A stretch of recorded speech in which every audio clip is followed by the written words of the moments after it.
यशोदानन्दन व्रज जनरञ्जन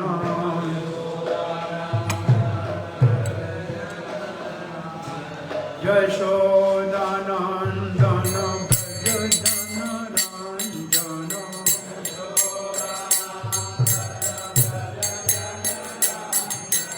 यशोदानन्दन व्रज जनरञ्जन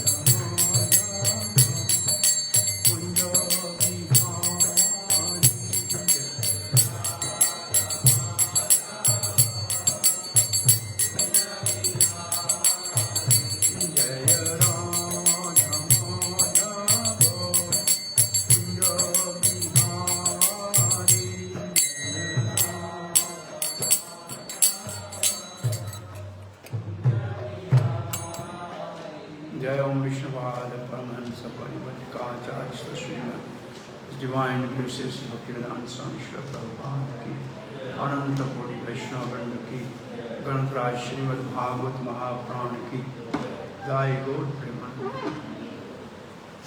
नमो ओम विष्णुपादाय कृष्ण पृष्ठाय भूतले श्रीमते भक्ति वेदांत स्वामिनिति नामिने नमस्ते सरस्वती देवे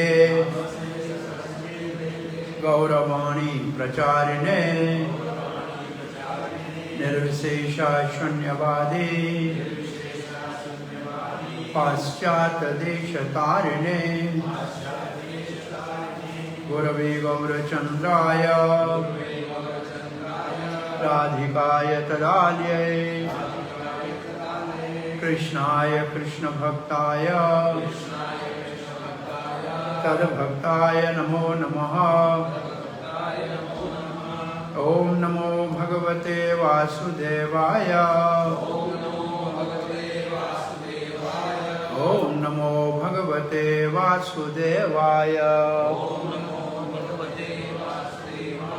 ओम नमो भगवते वासुदेवाय। नारायणं नमस्कृत्यं नरं चैव नरोत्तमं देवीं सरस्वतीं व्यासं ततो जयमुदीरयेत्। नष्टप्रायेषु अभद्रेषु नित्यं भागवत सेवया भगवती उत्तम श्लोके भक्तिर्भवती नैष्ठिकी। कृष्णाय वासुदेवाय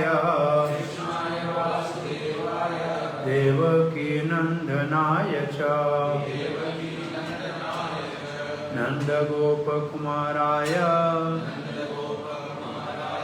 गोविंदाय नमो नमः। जय श्री कृष्ण चैतन्य प्रभु नित्यानंद श्री अद्वैत गदाधर शिवासादि गौर भक्त वृंदा। हरे कृष्णा कृष्णा कृष्णा हरे हरे हरे राम राम राम हरे हरे। हरे कृष्णा।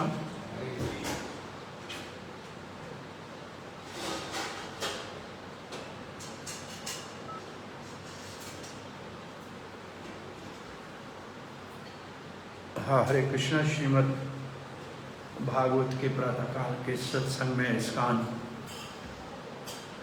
भीलवाड़ा के श्री जगन्नाथ बलदेव सुभद्रा के इस केंद्र में पधारे सब भाग्यशाली भक्तों का हार्दिक स्वागत करते हैं। आज हम श्रीमद् भागवत महापुराण के तीसरे स्कंद के 25वें अध्याय का 25वें श्लोक का सर्वों वर्णन करेंगे। ये श्लोक श्रील प्रभुपाद को बहुत प्रिय, बार बार इसका उदाहरण दिया करते थे और असल में ये श्लोक हमारी भक्ति का पोषक है, भक्ति का पोषण करने वाला। तो आइए इस श्लोक का पाठ करते हैं। सतां प्रसंगां मम वीर्य संविदो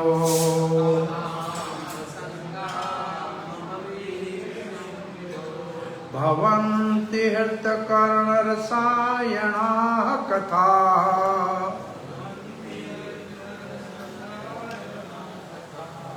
तजोषणादास्व अपवर्गवर्तमनि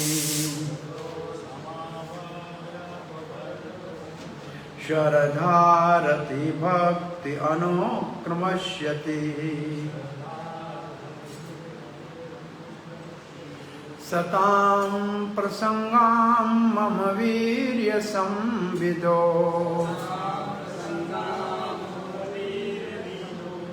भवन्ति हृतकर्णरसायणाः कथा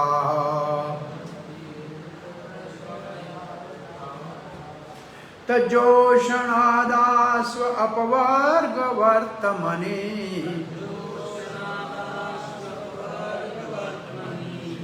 शरधारतिर्भक्ति अनुक्रम्यष्यति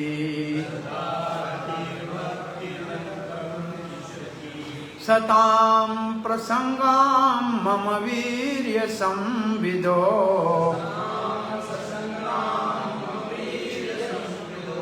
भवन्ति हृतकर्णरसायणाः कथा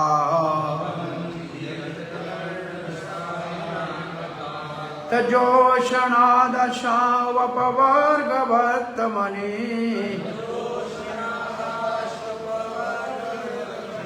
शरधारति भक्ति अनुक्रम्यष्यति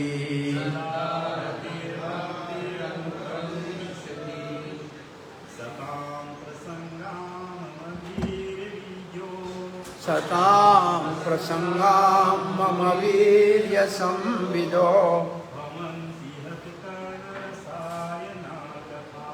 भवन्ति नरसायणाः कथा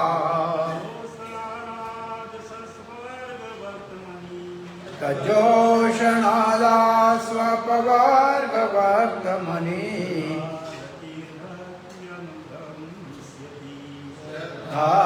धारतिर्भक्ति अनुकर्मष्यन्ति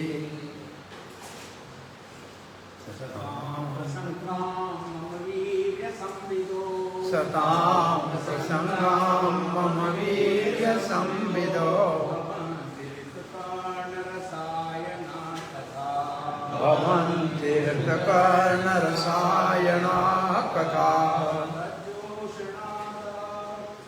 अपवर्गवर्तमनि तजोषणादास्वपवर्गवर्तमनि शरधारति भक्ति अनुकर्मष्यति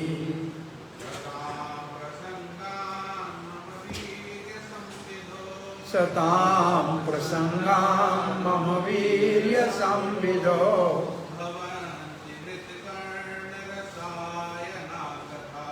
भवन्ति हृतकर्णरसायणाः कथा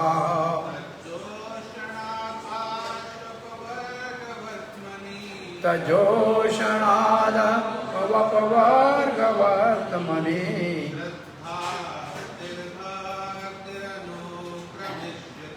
श्रद्धारतिर्भक्ति अनुकार्मिष्यति। कोई माता जी, कोई प्रभु जी। सतां प्रसन्नां मम वीर्य संविदो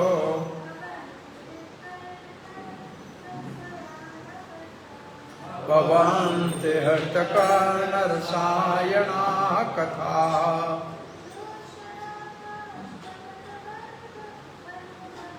तजोषणादास्वपवर्गवर्तमनि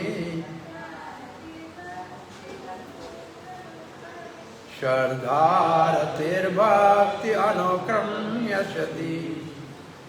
सताम शब्द जो है इसका अर्थ है भक्त। सत्य भगवान को कहते हैं, सत्य परम सत्य है भगवान। और सताम का मतलब जो भगवान के पीछे चलने वाले हैं या जिनके पास भगवान है वो है सताम।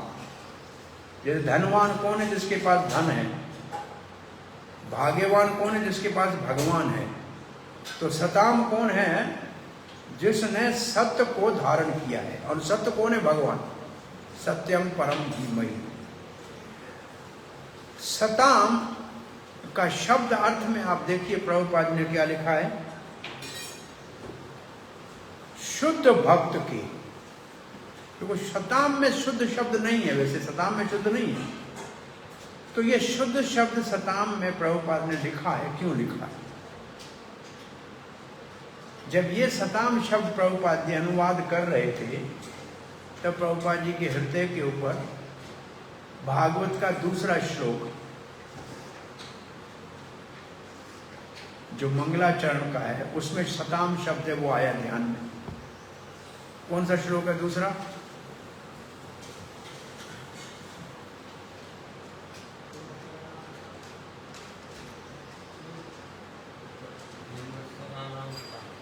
निर्वसता पहली लाइन क्या श्लोक की?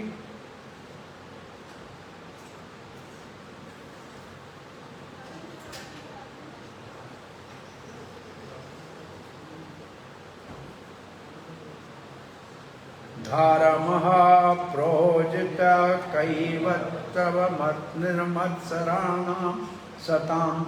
धर्मः प्रोजित निर्मत्सराणां सतां।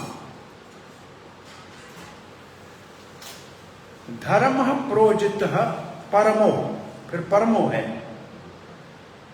तो धर्म क्या है? एक धर्म है संसार में कर्म कांडियों का धर्म, स्वर्ग में जाना।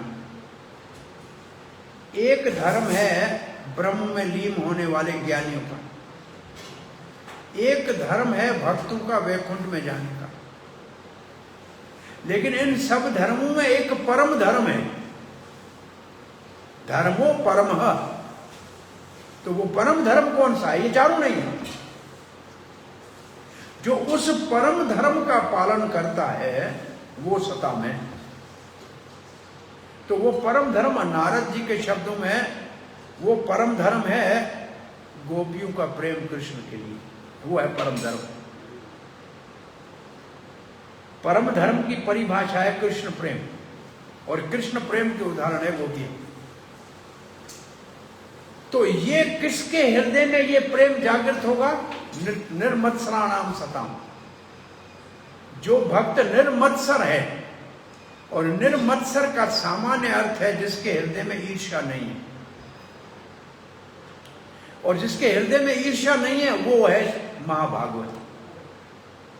निंदा आदि शून्य, जिसके हृदय में किसी की निंदा करने की भावना नहीं है वो है महाभागवत, और वो है शुद्ध भक्त। और निर्मत्सरा नाम का प्रभुपाद ने शब्द अर्थ में लिखा है वहां 100% प्योर,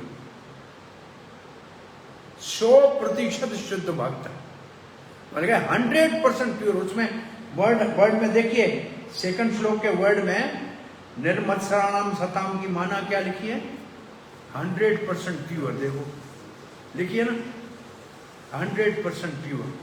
तो ये सताम शब्द प्रभुपाद लिखते समय उस सताम शब्द का ध्यान कर रहे हैं कि कौन से भक्तों का संग करना चाहिए।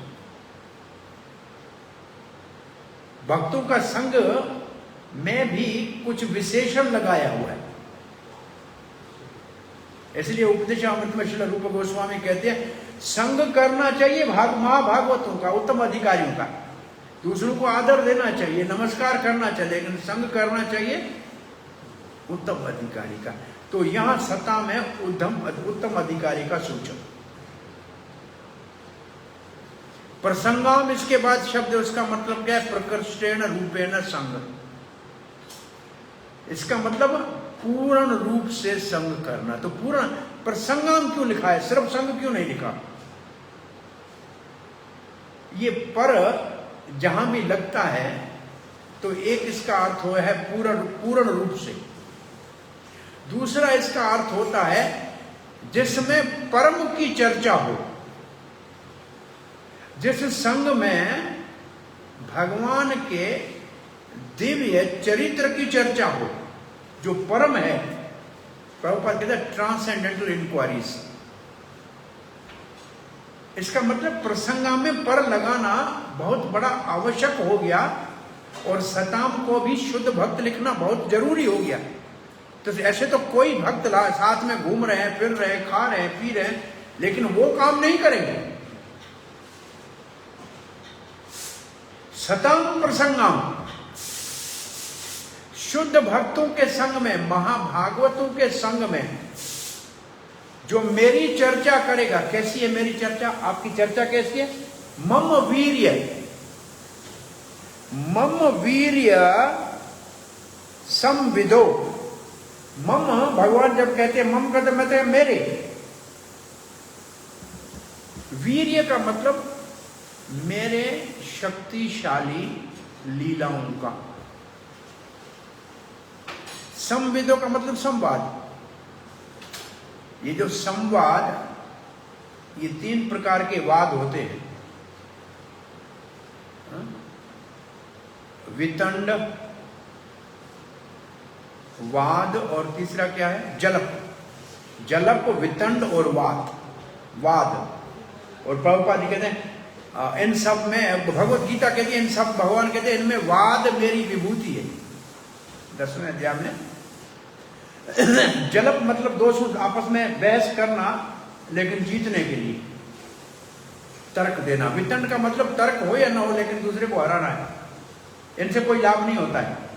वाद होता है, वो सम्यक वाद होता है, जहां गुरु और शिष्य में चर्चा हो परम सत्य को जानने की, उसको कहते हैं संवाद। या 2 उन्नत शिष्यों के बीच में भगवत तत्व की जिज्ञासा हो, उसको कहते हैं संवाद।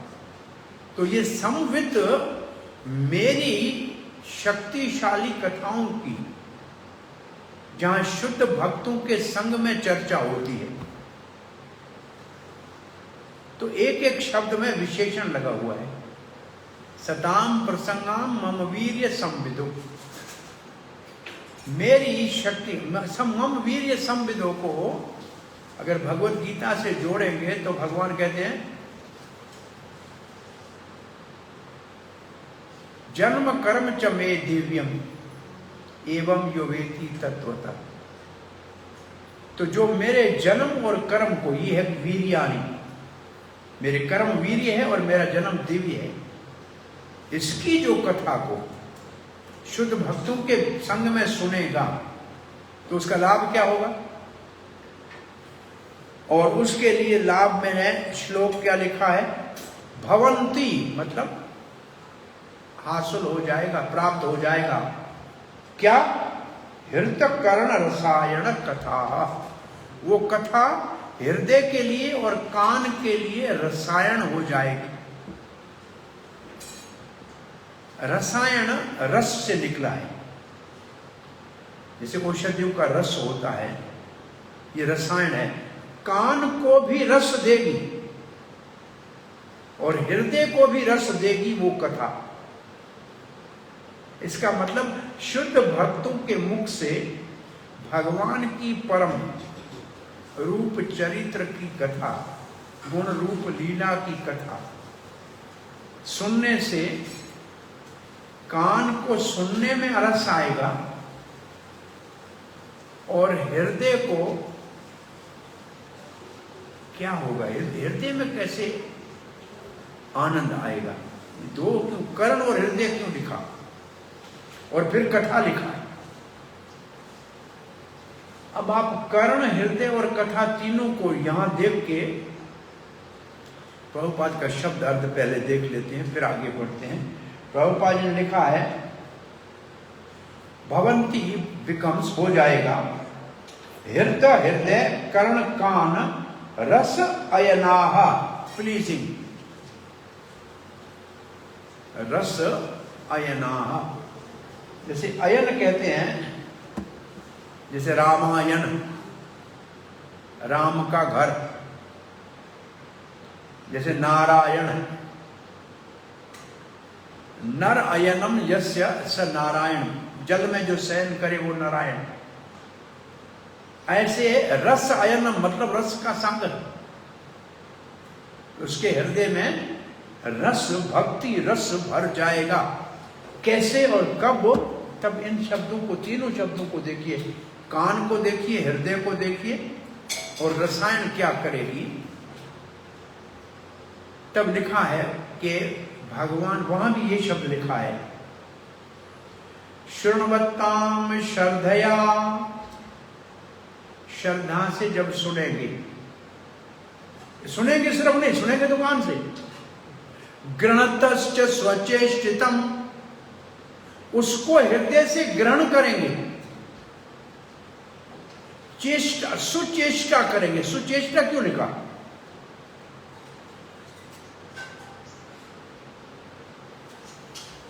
सुनने के तीन अंग हैं, श्रवण कान से होता है, मनन मन से होता है और निध्यासन हृदय से होता है। सिर्फ कान से सुनना सुनना नहीं है, मन से समझना चाहिए और हृदय से उसको करना चाहिए, तब सुनना पूरा होता है। तो श्रद्धा से सुनना चाहिए। शृणोताम श्रद्धया नित्यम गृणतश्च स्वचेष्टितम। सुनने में कौन सी चेष्टा है?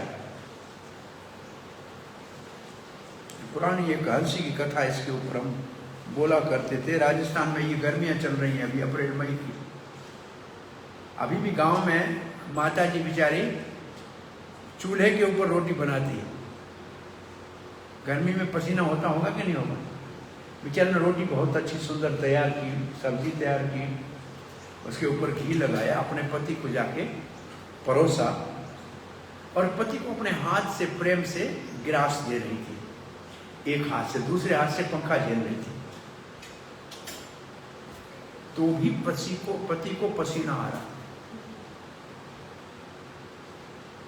तो बेचारे ने प्रेम से पूछा कि गर्मी में पकाया मैंने, खिला मैं रही, पंखा में झेल रही, फिर भी आपको पसीना आ रहा है पति देव? बोला चबा तेरा बाप रहा है। भाई चबाने का काम तो करेगा ना। तो आप देखिए, सारे शास्त्रों ने, भगवान ने अवतार लेके व्यासदेव के रूप में दे दिया, फिर दे दिया संस्कृत में, हमको कुछ समझ में नहीं आया। प्रभुपाद जी ने कृपा करके उसको आधुनिक भाषा में, विश्वव्यापक भाषा में लिख दी। फिर उन्होंने साधु संतों को तैयार किया जो आपको कथा सुनाने के लिए आपके घर तक आते हैं, आपके नगर तक आते हैं। फिर भी आपको सुनने में पसीना निकलेगा, क्योंकि वह चेष्टा करनी पड़ेगी, समझना पड़ेगा और उसको जीवन में उतारना पड़ेगा। नहीं तो खाना आप मुंह में ठोसते जाओ तो अपने आप तो नहीं पकड़ जाएगा ना, अंदर चबाना तो पड़ेगा ना। तो चबाना आपको पड़ेगा, इसका मतलब समझना पड़ेगा जो कहा जा रहा है।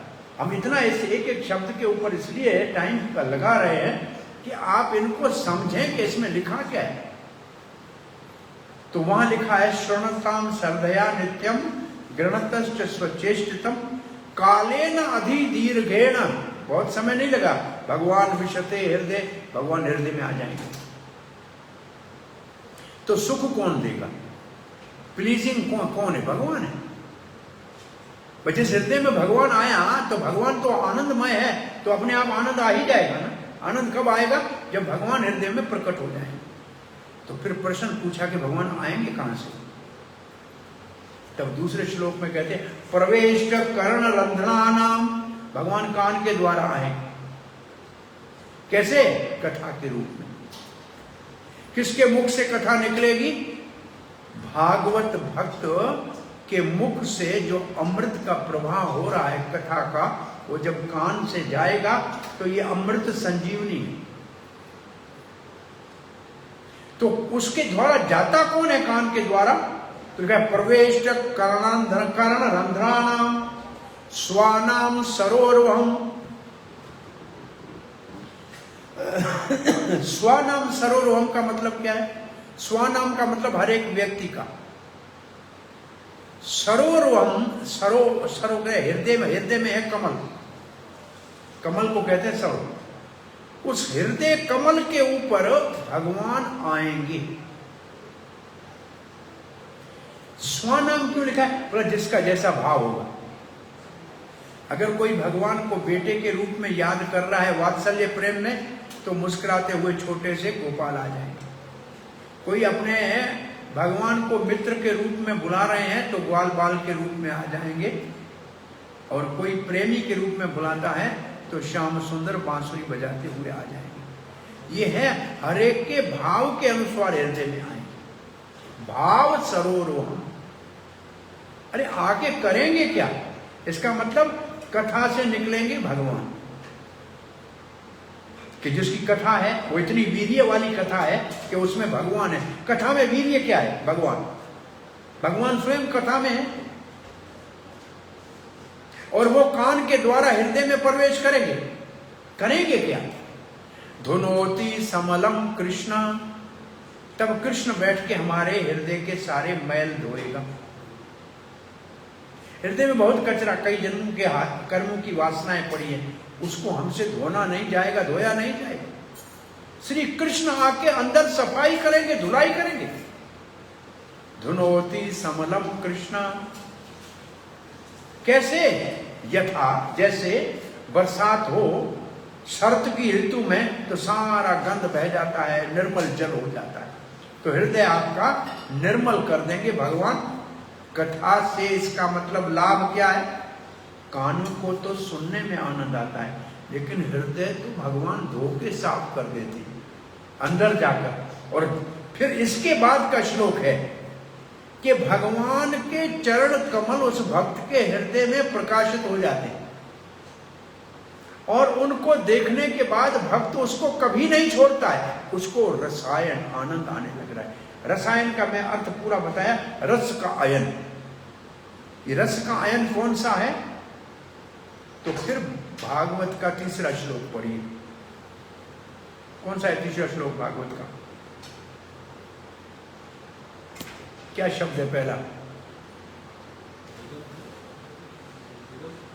निगम कल्पत्रो गलितम फलम सुख मुखाद अमृत द्रव्यतम। फिर क्या लिखा है? पीबत भागवतम रसमालयम। ये रस, वह रसमालयम, रस का आलय है। जैसे विद्या का आलय विद्यालय, औषधि का आलय औषध्यालय, ऐसे रस का आलय है भागवत। ये जो भक्ति रसामृत सिंधु लिखा है ना श्री रूपदास में, रस कहां से लिया है? भागवत से लिया। रस लिया है भागवत से। तो ये रसायन क्या है? रसालय है, रसमालय। जो रसालय है वही रसमालय। ये रस का सागर है। क्या? कथा। कथा रस का सागर है। कौन से रस का सागर है? भक्ति रस का सागर। कथा भक्ति रस का सागर है। हृदय कर्ण हृदय रसायना कथा। भगवान की शक्तिशाली कथाएं जिसमें भगवान स्वयं होते हैं, वो कानों के द्वारा हृदय में जाते हैं। तो कान और हृदय दोनों को, ये औषधि भी इसको कहा गया है। और इस श्लोक को और 10वें स्कंद में इस श्लोक का रसास्वादन करेंगे तो दूसरे तरीके से लिखा हुआ है। निवर्ततृषै उपगीयमानाय। ये सताम की परिभाषा है। निवर्त तिरछई, जिसको दुनिया में कुछ लोभ लालच नहीं है, कुछ चाहिए नहीं, निवर्त तिरछई। सुखदेव गोस्वामी निवर्त तिरछई, निवर्त का मतलब तिरछई का मतलब तृष्णा कोई नहीं है, कुछ पाना नहीं है दुनिया में, कुछ दुनिया में नहीं चाहिए दुनिया से। ऐसा भक्त उपगीय माना, ऊपर बैठ के गाता है जो कृष्ण की कथा। कहां बैठ के गाता है? भगवान की गोद में बैठकर गाता है। इसका मतलब भगवान को प्रिय भक्त, दैत्य भक्त। निवर्त तिरछई उपगीय मानाय कथा, रसायन, वहां रसायन लिखा है, वहां नृत्य का वहां लिखा है कथा रसायन। निवर्त तिरछई उपगीयमाना, दूसरी लाइन में लिखा है भव औषधि श्रोत मनोभिरामा। वहां कथा को, या रसायन कहा है, वहां लिखा है भव औषधि। ये कथा क्या है? जन्म मृत्यु के रोग की दवाई है। बोला ये दवाई है तो फिर कहां से लेनी पड़ेगी? कड़वी तो नहीं है?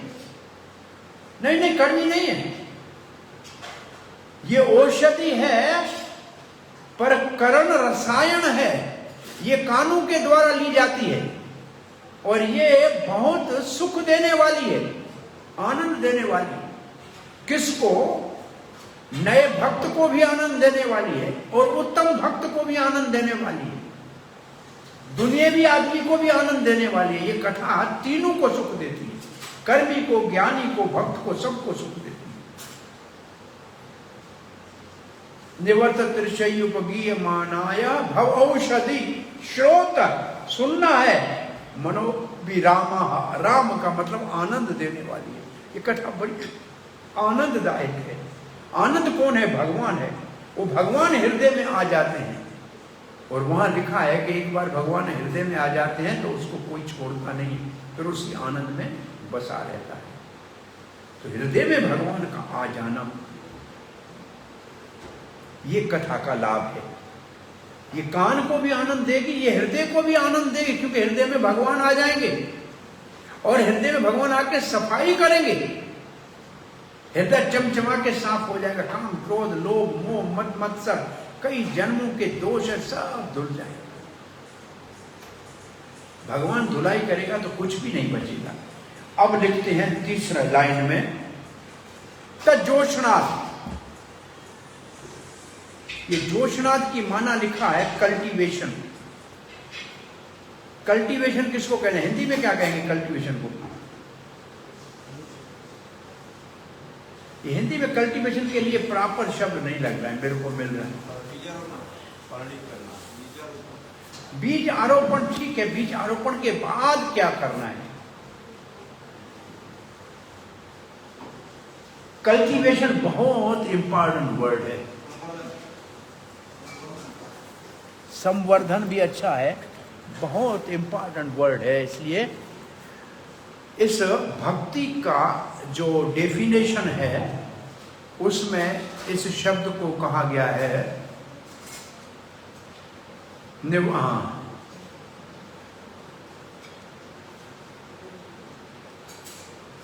ज्ञान कर्मादि अनावृतम अनुकूलेन कृष्ण अनुशीलन। जो अनुशीलन में वही जोशनाद है। जोशनाद और अनुशीलन एक ही बात है। तो भक्ति में होती है कल्टीवेशन। अब ये शब्द जो जोशनाद लिखा है, इसको कैसे, क्या लिखा है यह शब्द अर्थ में? हाँ, अनुशीलन लिखा ना, अनुशीलन, इसको अनुशीलन लिख दिया जोशनाद को। तो मैं देखा तो नहीं, लेकिन मैं समझा इसका अर्थ वही होना चाहिए, अनुशीलन। अब ये अनुशीलन को प्रभुपाद जी क्या लिखते हैं जोशनाद, इसको हम कैसे समझेंगे? इसको ऐसे समझेंगे, यहाँ जो सताम है वो महाभागवत गुरु है और वो आपको भक्ति का बीज देगा। क्या देगा? ब्रह्मांड भ्रमिते कोई भाग्यवान जीव, गुरु कृष्ण प्रसादे पाए भक्ति लता बीज। तो कृष्ण का प्रसाद क्या है? कथा। देगा कौन? गुरु। और देगा क्या? भक्ति का बीज। फिर हमको क्या करना है? कल्टीवेशन। तो बीज डाला है तो कल्टीवेशन करनी पड़ेगी ना। तो कल्टीवेशन कैसे करेंगे? श्रवण कीर्तन जले सिंचन करे। कल्टीवेशन है श्रवण कीर्तन जले सिंचन करे। एक तो कथा सुनना चाहिए, एक कीर्तन करना चाहिए, इससे पानी दिया जाएगा उस भक्ति के बीज को। अब मैं अगर आपसे पूछूं भक्ति का बीज क्या है, जिसको सीड ऑफ डिवोशनल सर्विस कहा गया है, भक्ति का बीज ये क्या है?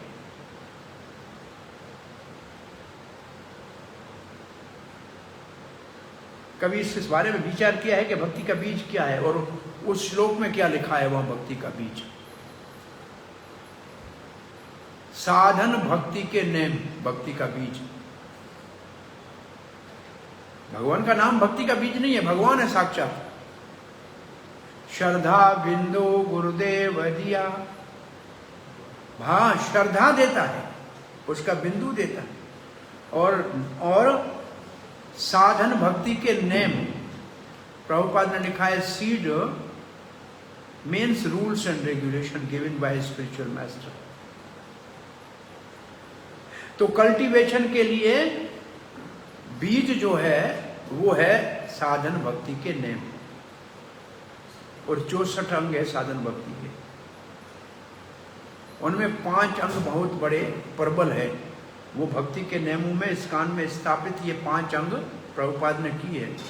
भागवत का श्रवण करना, नित्यम भागवत सेवया, नित्यम लिखा है। अर्चा विग्रह की श्रद्धा से पूजा करना,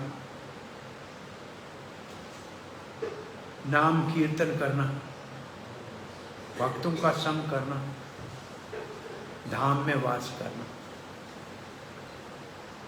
इन 5 में सबसे मुख्य है भक्तों का संग, क्योंकि ये श्लोक भक्तों के संग की महिमा गा रहा है। तो कल्टीवेशन करनी है भक्ति के बीज की। कैसे? भक्तों के संग में क्या करना है? श्रवण कीर्तन जले सिंचन करे, कथा का श्रवण करना है और कीर्तन करना। आदि का मतलब और 9 भक्ति के अंग। ये 9 भक्ति का बीज है। ऐसा ये भी भक्ति के नेम है। ये साधन भक्ति में आते हैं सारे।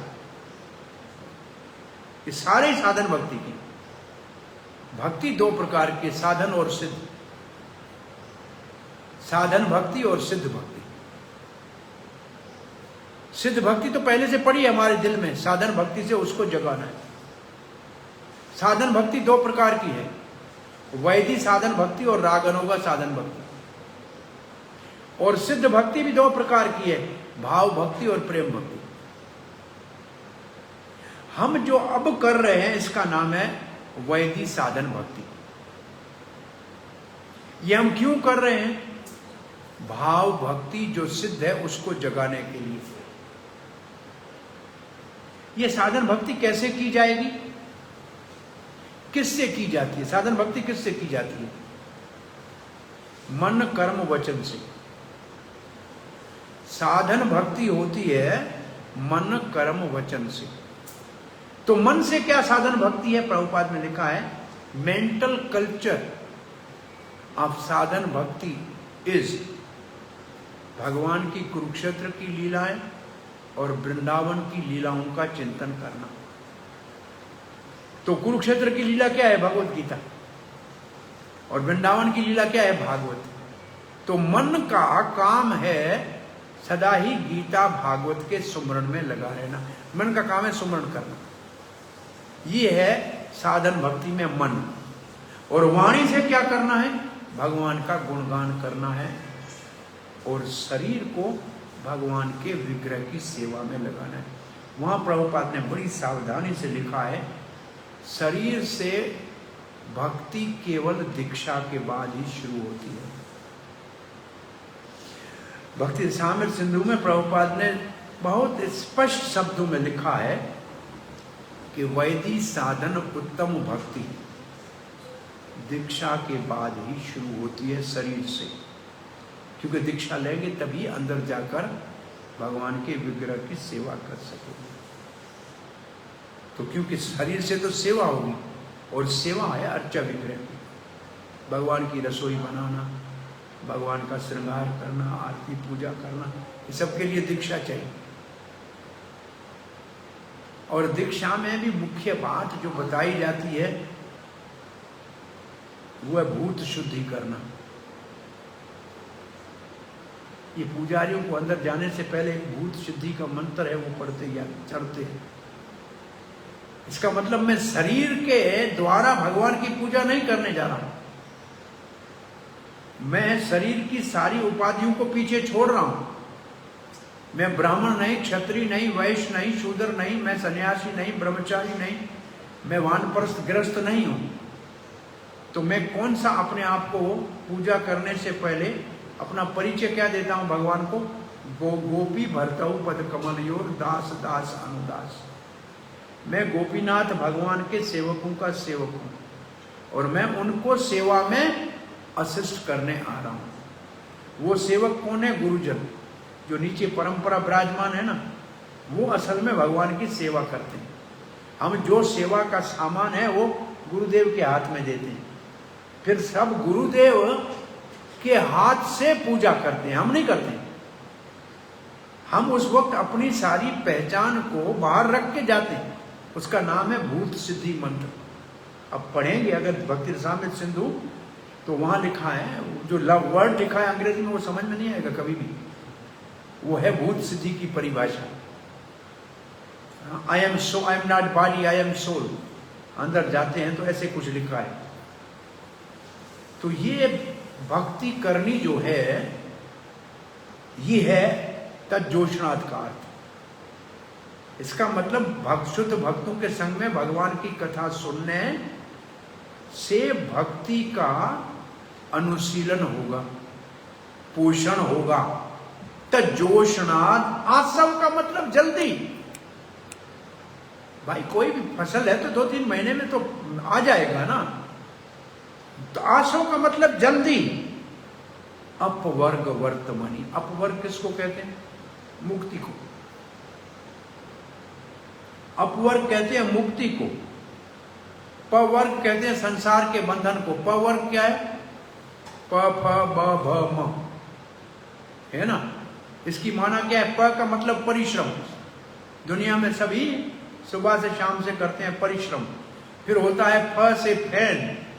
जैसे गधे को देखा है, घोड़े को जब दौड़ाते हैं तो मुंह में फैन निकलती है, हमारे को फैन क्या, पसीना निकलता है। और फिर ब का मतलब बैरत, सब कुछ बेकार, आखिर में कुछ भी काम का नहीं है। और भ का मतलब भय, और म का मतलब मृत्यु। तो ये दुनिया में है ये 5 चीजें, प फ ब भ म। दुनिया में सभी गधा मजदूरी करते हैं और फिर पसीना पसीना होके हाँफते हैं और फिर सब कुछ इकट्ठा करते हैं, वो व्यर्थ चला जाता है क्योंकि भय बना रहता है और मृत्यु आएगा, सब कुछ चाहो। इसके विपरीत है अपवर्ग। अपवर्ग, पवर्ग नहीं है, इसका मतलब मुक्ति। अपवर्ग का शब्द अर्थ है मुक्ति। भाई धर्म काय के लिए हुए? लोग धर्म के ऊपर चलते क्यों है? धर्म अपवर्गस्य, धर्म है अपवर्ग के लिए। धर्म पे चलो तो मुक्ति का रास्ता ढूंढो। वर्तमानी का मतलब रास्ता, उसके लिए मुक्ति का रास्ता खुल जाता है। किसके लिए? जो शुद्ध भक्तों के संग में मेरी शक्तिशाली कथा सुनता है, जिससे कान और हृदय को आनंद आता है और फिर भक्ति का अनुशीलन करता, फिर अनुशीलन करता है उस कथा का, तो फिर उसको अपवर्ग का। अपवर्ग के बाद क्या होता है? मुक्ति के बाद क्या होता है? तब तीसरी लाइन में लिखा है श्रद्धा रति भक्ति अनुक्रमश्यति।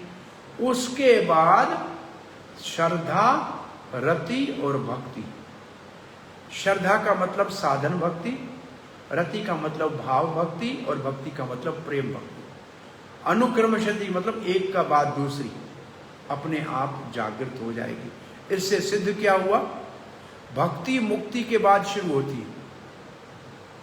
जो शुद्ध भक्ति है और सिद्ध भक्ति है, शुद्ध और सिद्ध भक्ति मुक्ति के बाद शुरू होती है। और इसके लिए श्रील प्रभुपाद ने तात्पर्य में प्रमाण दिए हैं और प्रभुपाद जी ने उस मुक्त अवस्था तक पहुंचने के साधन का श्लोक दिया है भगवत गीता से। और अब हम अनुवाद और तात्पर्य पढ़ने जा रहे हैं इस श्लोक का। इस श्लोक के एक बार मैं श्लोक को पढ़ता हूं, आप देखिए कि आपको इन शब्दों का अर्थ समझ में आया। सताम प्रसंगाम मम वीर्य संविदो, बात समझ में आई। शुद्ध भक्तों के संग में मेरी शक्तिशाली कथाओं का श्रवण करना। दूसरी लाइन में है भवंती हृत कर्ण रसायन कथा, वो कथा आपके कान और हृदय के लिए आनंददायक होगी। तीसरी लाइन में लिखा है अगर उसका हम अनुशीलन करेंगे तो फिर मुक्ति का रास्ता खुल जाएगा। और फिर लिखा है फिर श्रद्धा, रति और भक्ति एक के बाद एक प्रकट होने लगेगी। इसका अर्थ ये है, समझ में आया सबको? अब इसमें बहुत से शब्द है जो आपको वैसे भी आते हैं, थोड़ा चिंतन करेंगे, प्रभुपाद के शब्द अर्थ को देखेंगे तो इसका बड़ा अच्छा रसास्वरण आप कर सकेंगे। लिखा ये है श्रील रूप गोस्वामी ने, भागवत के शब्दों के रस का आस्वादन करना। अब इसमें अनुवाद क्या लिखा है प्रभुपाद जी ने, मैं यहाँ अंग्रेजी से अनुवाद कर रहा हूँ। शुद्ध भक्तों के संग में भगवान की लीलाओं की कथाएं जो कान और हृदय को आनंद देने वाली हैं सुननी चाहिए। और इसका अनुशीलन करने से, ऐसे ज्ञान का अनुशीलन करने से धीरे धीरे भक्ति के मुक्ति के रास्ते में अग्रसर होगा। और उसके उपरांत जब वो मुक्त हो जाएगा तो फिर उसकी आसक्ति भगवान में बढ़ेगी और फिर वास्तविक भक्ति, इसका मतलब भाव भक्ति, और फिर प्रेम भक्ति शुरू होगी। लेकिन ये शब्द नहीं लिखे होंगे हिंदी, आप देखिए, और ये अंग्रेजी का ऐसे कैसे लिखा होगा अर्थ, वो सब शब्द का अर्थ लिखा होगा। पढ़िए पढ़िए। शुद्ध भक्तों की संगति में श्री भगवान की लीलाओं तथा उनके कार्यकलापों की चर्चा कान तथा हृदय को अत्यधिक रोचक एवं प्रसन्न करने वाली होती है। ऐसे ज्ञान के अनुशीलन में मनुष्य धीरे धीरे मोक्ष मार्ग पर अग्रसर होता है और तत्पश्चात मुक्त हो जाता है और उसका आकर्षण स्थिर हो जाता है। तब असली समर्पण तथा भक्ति योग का शुभारंभ होता है। शब्दों का अर्थ है कि उसकी निष्ठा और आकर्षण का मतलब साधन भक्ति पूरी हुई, और फिर रति का मतलब भाव भक्ति का उदय हुआ, और आखिरी शब्द भक्ति का मतलब प्रेम भक्ति प्रकट हो गई। ये पूरा पैकेज है, ये कथा का पूरा पैकेज है। भक्तों के संग में कथा सुनने का पैकेज है। एक बार मैं वृंदावन में शाम को भगवत गीता की क्लास होती है प्रभुपाद हाउस में, प्राय 8-10 बूढ़े बूढ़े बेचारे लोग आते हैं। तो मैं कथा दे के बाहर निकला तो 2-4 लोगों ने कहा बहुत अच्छा आपने ये बताया, बहुत अच्छा ये बताया गीता में। मैंने बोला आप किताब में तो थे नहीं? बोला हमने तो ऑनलाइन फेसबुक पे सुना, FM पे सुना। तो उनको मैंने कहा ऐसे तो भगवत गीता को धृतराष्ट्र ने भी FM पे सुना। हस्तना में बैठे हुए सारा कमेंट्री सुन रहा था सर, जैसे कुछ परिवर्तन हुआ क्या उसके हृदय में? बोला नहीं हुआ। मैंने जो साक्षात अर्जुन सुन रहा था उसमें हुआ कि नहीं हुआ? बोला दोनों में अंतर है। दोनों में बहुत बड़ा अंतर है कि नहीं? आपका क्या विचार है? बहुत बड़ा अंतर है। अब कोरोना काल में बहुत अच्छा लाभ हुआ है ऑनलाइन कथाओं से। बहुत से लोग बाहर क्योंकि उनको बस काम नहीं था जुड़ गए हैं, लेकिन उनको संग नहीं मिल रहा है भक्तों का, और बिना संग के भक्ति में प्रगति नहीं होगी। ये संग का बहुत बड़ा, संग का महिमा है।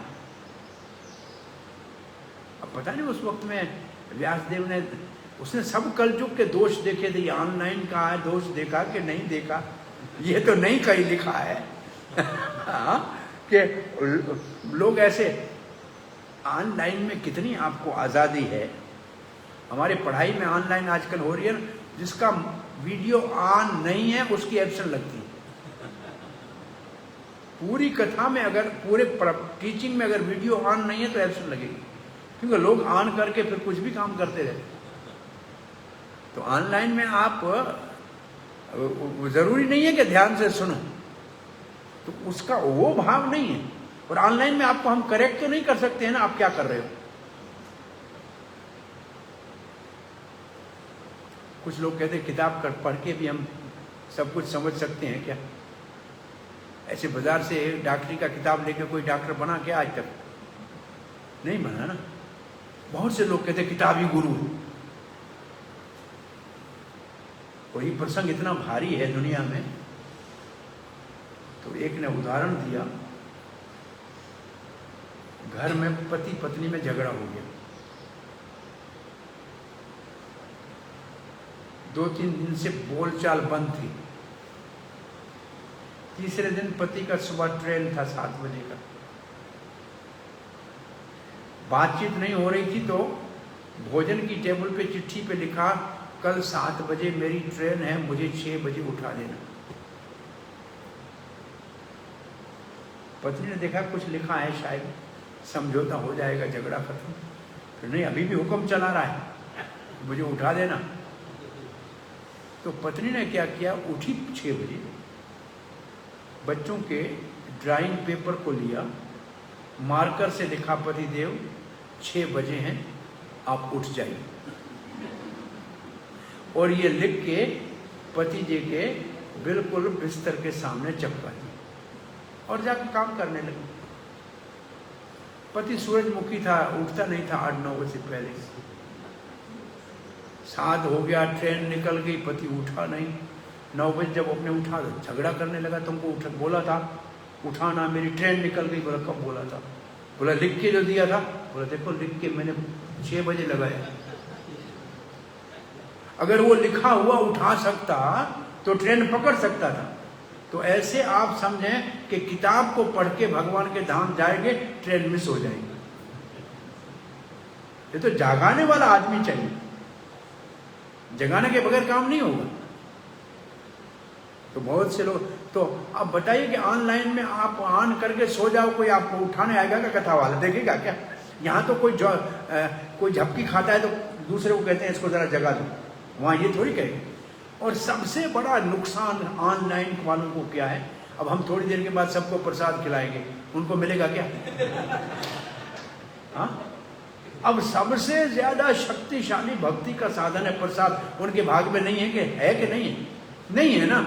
तो बिना प्रसाद के भक्ति में प्रगति होती ही नहीं। कल युग में तो बिना प्रसाद के भक्ति आगे बढ़ती ही नहीं। ये सत्य है कि नहीं? ये सत्य है। तो इसलिए सताम प्रसंगम लिखा है, सताम ऑनलाइन नहीं लिखा है। प्रसाद चाहिए का एक ग्रंथ भागवत होता है, एक पुरुष भागवत, दोनों में अंतर कोई नहीं है। फिर भी अंतर क्या है? बोला बुक भागवत प्रसाद नहीं देगा, पुरुष भागवत प्रसाद देगा। ये दोनों में सबसे बड़ा अंतर है। बुक भागवत आपकी मर्जी पड़े तब बंद कर सकते हो, पुरुष भागवत आपकी मर्जी से बंद नहीं होगा, उसको जितना बोलना होगा उतना बोलेगा। और बुक भागवत जो है वो अगर आप गलती करेंगे तो आपको कान से पकड़ के सुधारेगा नहीं, पुरुष भागवत आपको कान से पकड़ के सुधारेगा। दोनों की जरूरत है। तो अब इसका अनुवाद पढ़ते हैं। और प्रभुपाद लिखते हैं, कृष्ण भावना में उन्नत और अग्रसर होने का जो भक्ति है वो इस श्लोक में उसका साधन अति उत्तम रूप से दिया हुआ है। प्रभुपाद जी कहते पहली बात यह है कि हमें उन भक्तों का संग करना चाहिए जो कृष्ण भावना भावित हैं और पूरे रूप से कृष्ण भक्ति में लगे। ये ऐसे पढ़ेंगे तो कुछ भी लगेगा, लेकिन प्रभुपाद ने 2 बातें लिखी है। पढ़िए जरा, आप हिंदी में पढ़िए। हाँ। यहाँ पर कृष्ण भावनामृत तथा भक्ति में अग्रसर होने की विधि वर्णित है। पहली बात यह है कि ऐसे पुरुषों की संगति खोजें जो कृष्ण भक्त हैं और भक्ति में सेवा में लगे हुए। अब देखो, कृष्ण भक्त है और भक्ति में सेवा, 2 अच्छी बातें क्यों लिखी? ये 2 लिखने की क्यों प्रभुपाद को जरूरत पड़ी? बहुत से भक्त तो हैं लेकिन सेवा में लगे हुए नहीं। ये प्रभुपाद ने जब लिखा तो प्रभुपाद के हृदय में कौन सा श्लोक आ रहा होगा? श्रील रूपा गोस्वामी का ये श्लोक कि कृष्णेति मनसा आद्रेत दीक्षा आदि प्रणति। और संग किसका रहना चाहिए? शुद्ध भक्त का, जो पूर्ण रूप से 3 बातें हैं उसमें। कृष्ण से प्रेम करता है, कृष्ण की भक्ति में पूर्ण रूप से लगा हुआ है, और तीसरा किसी की निंदा नहीं करता है, शुद्ध भक्त। तो ये 2 बातें लिखने का अर्थ है कि नए भक्तों के संग की कथा की बात नहीं की जा रही है। जो पूर्ण रूप से भगवान की सेवा में लगा हुआ है उसकी कथा की बात कार्य की जाए। ये 2 बातें लिख के प्रभुपाद जी ने असल में मध्यम अधिकारी का कम से कम उल्लेख किया है, जो पूर्ण रूप से भक्ति में लगा हुआ है गुरु के आदेश से, उसका उल्लेख है। इसका मतलब है कथा करने से, सबके कथा करने से हृदय में परिवर्तन नहीं होगा। जो कम से कम भक्ति में लगा हुआ है, कृष्ण भक्त है और भक्ति में, वहां अगर उधर प्रभुपाद जी का तात्पर्य पढ़ेंगे ना, तो Prabhupada actually initiated by bona fide spiritual master and actually engage in devotion. ये एक्चुअली के बगैर भी सेंटेंस पूरा है, लेकिन एक्चुअली प्रभुपाद ने क्यों डाला? वास्तव में दीक्षा ली है और प्रमाणिक गुरु से दीक्षा ली है और प्रमाणिक रूप से सेवा में लगा हुआ है। ये 3 बातें, और 3 बार ये लिखा है उस श्लोक में। 3 बार ये शब्द उपदेशामृत में प्रभुपाद ने लिखा है, और इसलिए लिखा है कि बहुत से लोग दीक्षा तो लेते हैं फॉर्मेलिटी के लिए, फिर सेवा में नहीं लगते। तो संग किसका करना चाहिए? जो कृष्ण भक्त है और सेवा में लगा हुआ है। और फिर क्या लिखा है? ऐसी संगति के बिना प्रगति नहीं हो सकती। मात्र कोरे ज्ञान या अध्ययन से यथेष्ट प्रगति संभव नहीं है। और कोरे ज्ञान का मतलब है किताबों को पढ़ने से, अध्ययन करने से, या नए भक्तों के बीच में बैठ के चर्चा करने से कोई ज्यादा फायदा नहीं होगा। मनुष्य को भौतिकवादी पुरुषों की संगति त्याग कर भक्तों की संगति खोजनी चाहिए, क्योंकि भक्तों की संगति के बिना भगवान के कार्यकलापों को नहीं समझा जा सकता है। सामान्य रूप से लोग परम सत्य के निर्गुण पक्ष के प्रति आश्वस्त हो जाते हैं। भक्तों की संगति न करने के कारण वे ये नहीं समझ पाते कि परम सत्य भी एक पुरुष हो सकता है जिसके अपने कार्यकलाप हैं। यह अत्यंत कठिन विषय है, और जब तक परम सत्य विषय व्यक्तिगत जानकारी न हो तब तक भक्ति का कोई अर्थ नहीं निकलता। अब ये क्या लिखा है प्रभुपाद ने? ये लिखा है कि आपको ऐसे लाखों साधु लाल कपड़े में मिल जाएंगे जो ज्ञान की चर्चा करेंगे, लेकिन भगवान के जन्म और लीला की बात नहीं करेंगे, क्योंकि उनको भगवान और भगवान के रूप और भगवान के व्यक्तित्व और भगवान की लीलाओं के ऊपर स्वयं को विश्वास ही नहीं है। वो निराकार ब्रह्म को जानने वाले हैं, वो आपको भगवान की कथा नहीं बता सकते, और वो नहीं बताएंगे तो भक्ति में आपकी प्रगति नहीं हो सकती।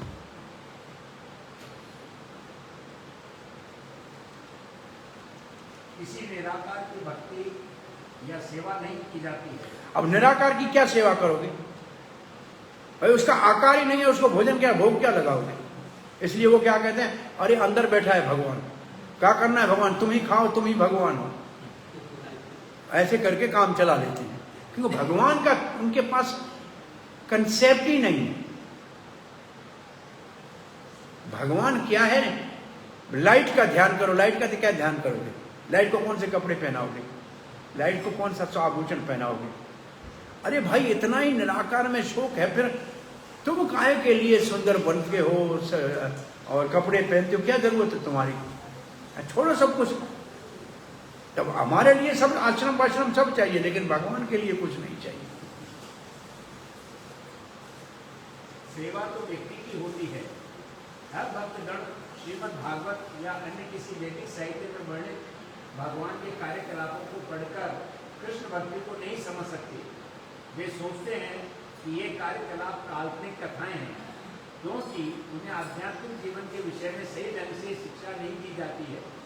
भगवान के कार्यकलापों को समझने के लिए भक्तों की संगति करना आवश्यक है, और जब ऐसी संगति के फलस्वरूप वह मनन करता है और भगवान के कार्यकलापों को समझने का प्रयत्न करता है, तो मोक्ष का मार्ग खुल जाता है और वह मुक्त हो जाता है।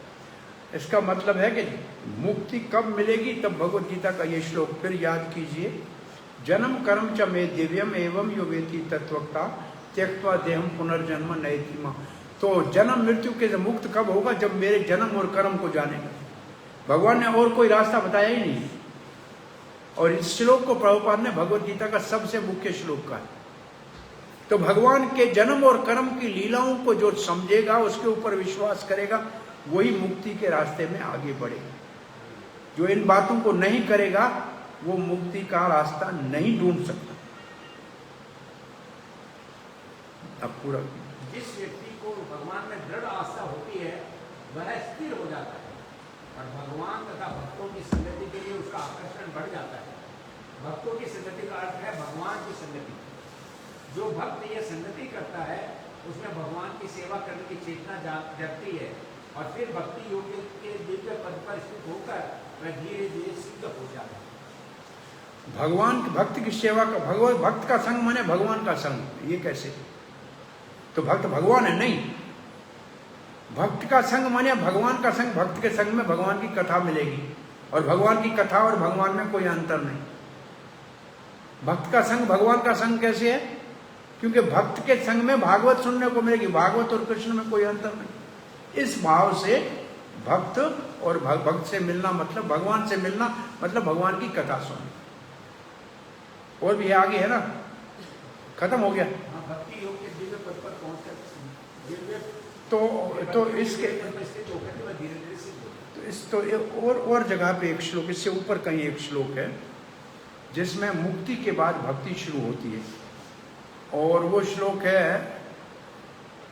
अविचारेण भक्ति योगेन सुगुणान समतैतान ब्रह्म भूयाय कल्पते।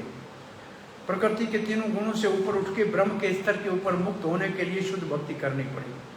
तो वहां प्रभुपाद ने अविचार शुद्ध भक्ति किसको कहते हैं उसका श्लोक दिया है। और फिर ये श्लोक देना है, ब्रह्म भूता प्रसन्न आत्मान सोचती न कांक्षति सम सर्वेषु भूतेषु मद भक्तिम लभते पराम। जब कोई ब्रह्म भूत स्तर पे पहुंचेगा, मुक्त होगा, तो ये जो ज्ञानी है तो ब्रह्म बनना चाहते हैं, लेकिन भक्ति ब्रह्म के बाद शुरू होती है। ब्रह्म स्तर पे आने के बाद शुद्ध भक्ति शुरू होती है, जब किसी के साथ सर्वभूत सब प्राणियों में संभावना रखता है, तब मेरी शुद्ध भक्ति को प्राप्त कर सकता है।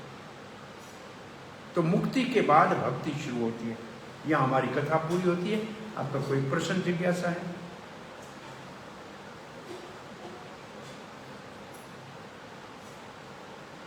तो आज के श्लोक में मुख्य बात है भक्तों का संग। फिर कौन से भक्तों का संग और भक्तों के संग में क्या करना चाहिए और उसका क्या लाभ होगा। हाँ प्रभु जी, क्या प्रश्न है? छोटे सेंटर में तो जैसा भी कुछ ऑनलाइन ही एक माध्यम है जिसके द्वारा सबसे बड़ा महाभागवत पुरुष श्रील प्रभुपाद जी है। उसके तात्पर्य भागवत के अंदर महापुरुष का संग है सीधा।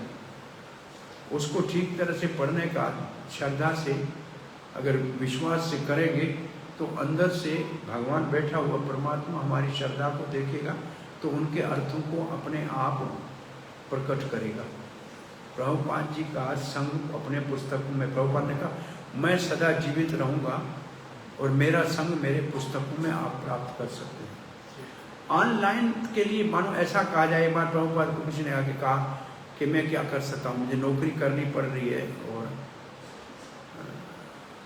मैं नौकरी होटल में करता हूँ, वहाँ मुझे कुछ मांसाहारी लोगों के भी बर्तन उठाने पड़ते हैं, या ऐसे कोई बात कही, तो पहले तो प्रभुपाद ने कहा blind uncle is better than no uncle. भाई कोई चाचा नहीं है तो काना मिले तो भी काम चलेगा, तो जब कोई और साधन नहीं है तो ऑनलाइन भी काना चाचा है चलेगा, ब्लाइंड अंकल चलेगा। लेकिन फिर उसको उस दिन कहा कि फिर भी ब्लाइंड अंकल का मतलब ये नहीं है कि बिल्कुल काना होना चाहिए, एक तो आंख बची हुई हो, ऐसे नहीं दोनों गई हुई हो। तो इसका मतलब ये है कि ऑनलाइन अच्छा है उस हद तक जब तक जानकारी मिल जाएगी, लेकिन भक्ति के प्रोसेस में भक्त के संग के साधन से ही आगे बढ़ सकते हैं। तो प्रयास ये करना चाहिए, चाहे दो भक्त भी हों, प्रभुपाद का पुस्तक पढ़ेगा तो ज्यादा समझेगा,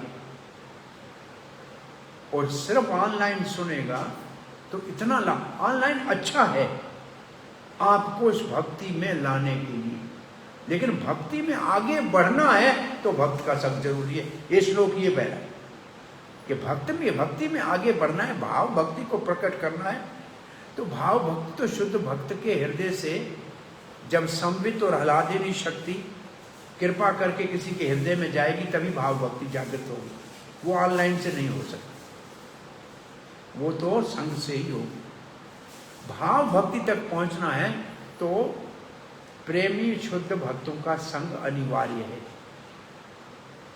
अभी बहुत से ऑनलाइन प्रीचर को मैंने 2 साल के बाद देखा, उन्होंने हम ई टेम्पल चला रहे हैं, रोज मंगल आरती से लेके जप से लेके भागवत तक सब हो रहा है, लेकिन वो कह रहे हैं हमारा पर्सनल कांटेक्ट उनसे नहीं है, इसलिए डेवलपमेंट नहीं हो रही, जो भक्ति में एक प्रगति हो ना वो नहीं हो पा रही।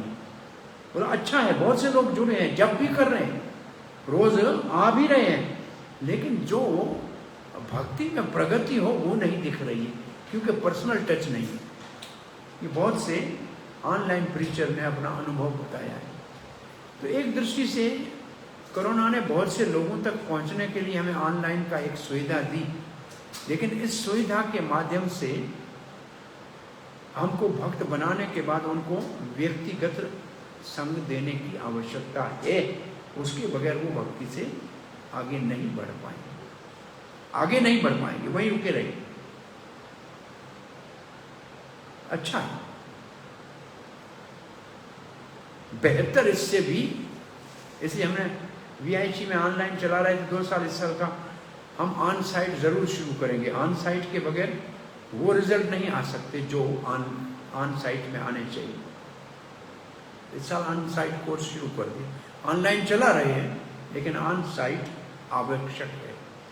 मानो कि जो वृंदावन में आके पढ़ेगा या ऑनलाइन पढ़ेगा, दोनों में आपको लगेगा कोई अंतर होगा कि नहीं होगा। धाम में आ गया, रोज भगवान का दर्शन करेगा, कृष्ण बलराम राधा श्याम बोल देता है, भक्तों के संग में पढ़ेगा, सारा दिन उसका जीवन दूसरा हो जाएगा। दोनों में अंतर तो है ना, तो फुल टाइम आ रहा है और वो ऑनलाइन वाले तो सिर्फ पार्ट टाइम है, तो बहुत बड़ा अंतर है दोनों। लेकिन वो शास्त्र जान जाते हैं, ये अच्छी बात है, लेकिन भक्ति में प्रगति जो है वो तो पर्सनल टच से होगी और मुख्य रूप से प्रसाद से होगी। हरे कृष्ण। जगन्नाथ बलदेव सुभद्रा महारानी सुदर्शन चक्र की। और किसी को कोई प्रश्न है कि नहीं? टाइम हो गया। श्री